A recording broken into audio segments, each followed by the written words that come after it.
tenako manokana moa zany dia responsable amin'ny service juridique ny candidat ny atsoarary mampianina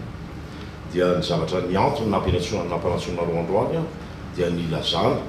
mba ho fatapo zany fatam-pirenena mba ho fantatry ny opinion publique vahoaka rehetra zay nananjo ny fidy nefa tsy navitan'izany ny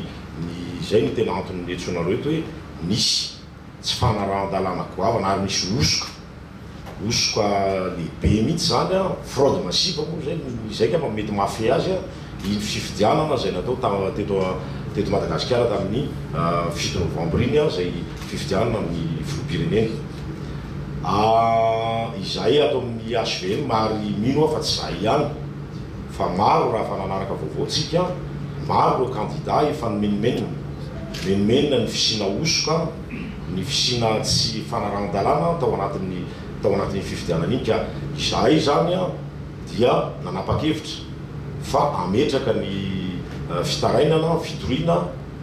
fanafoanana ny fifidianana filoham-pirenena tamin'ny 7 novembre iny ny antony dia zay le falazaiko teo hoe misy fraude massive raha tsy resakytsika ny hoe pré-campagne misy efa nangalatra départ moa filaza azy tsy de tena ivalapatra amin'iny fa ny zavatra tena hoe tiako isariana ny sainy vahoaka malagasy dia zavatra ngeza be mihitsy raha ohatra ka raisitsika mihitsy akila mihitsy ny voalazan-dalàna ny urna tokony mampiasaina dia urna transparente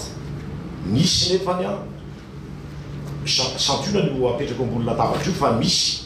toerana zay tena tsy ray tsirotsy telo fa maro be mihitsy nampiasaina ny urna tsy manaraka ny lalàna io zay zany zavatra voalohany indrindra zay tena mety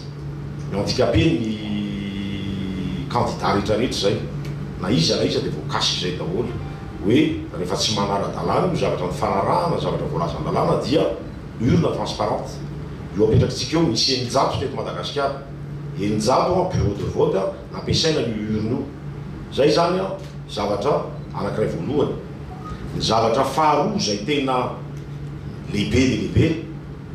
samy nametraka fanontaniana atao amin'ny ainao manjery na ny candidat na ny mpomban'ireo candidat reo misy candidat miteny teo hoe zahay mifidy 12 zay ray trano rehefa tonga ny fanisambato roa fotsiny dia lasa ohatrany mezana mola izy hoe ny oatrano ihany zany mamadika sy ny etsetsa arak'zay fahitany tsirairay azy eo zay interpréteny tsirairay azy eo mampety azy na tsy mampety azy fa ny candidat numéro 12 Andriamatoa Rajaonary Mampianina dia aseho anareo reto fa misy bulletin efa tany naturna no navoaka zany hoe efa nalatsaka zany dia tsy fantatra fa reo izy reo maro be efa santona oentiny eto aminareo reo misy sachet anankiefatra reo feno dia ireto raha ijerinareo efa coché zany numéro 12 coché io zany safidin'ilay olona dia misy signature n'ilay responsable anankiroa atao ambadika nitiako mariana tsy anankiray reo tsy bureau de vote anankiray fa maro samy hafa zany satria raha mijerytsika reto anankitelo na efatra na tsy fantatro zay hojery anareo raha ijery fotsiny nareo dia signature samy hafa reto zany hoe bureau de vote samy hafa zany ka izay zavatra zay tena fanodikidonana mihitsy zany ny safidim-bahoaka alatsaka le izy dia abary magie rehefa avy eo any atokotanin'ny candidat misy manipy eny ivelany eny reny ny bulletin anareo maro be reo constaté ny huissier reo hita eo fa nametraka fitoriana zay misy fitoriana napetraka any amin'ny ambaratonga isan-karazana na any amin'ny haute cour constitutionnelle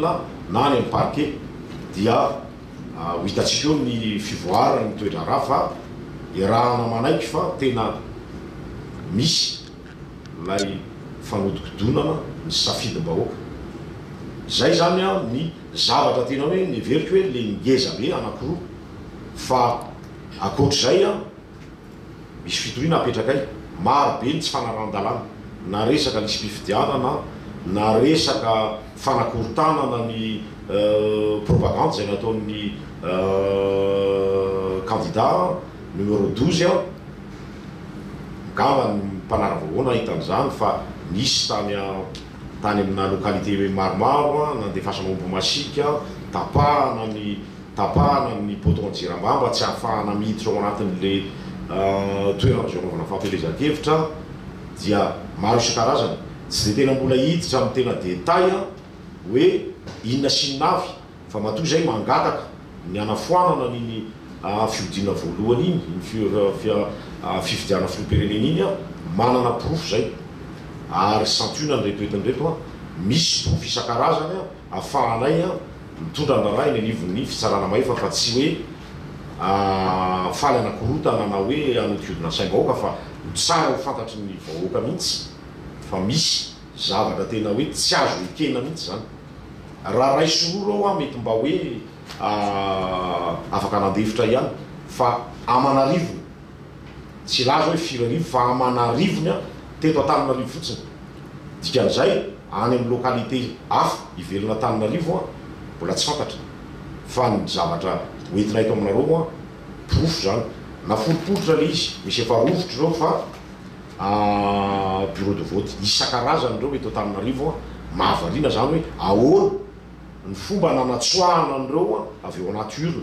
fa zavatra efa latsaka ao anaty urne reo a no misotomona dia hitatsika eo moa ny fivoavan'ny fivoatra ny toe-draharaha fa izahay dia mihevitra fa manana ny rariny raha hitondra n'ilay raharaha eny anivon'ny haute cour constitutionnelle sy eny anivon'ny parquet satria aza adino fa misy infraction pénale koa ao anatin'io zavatra io fa tsy hoe infraction électorale fotsiny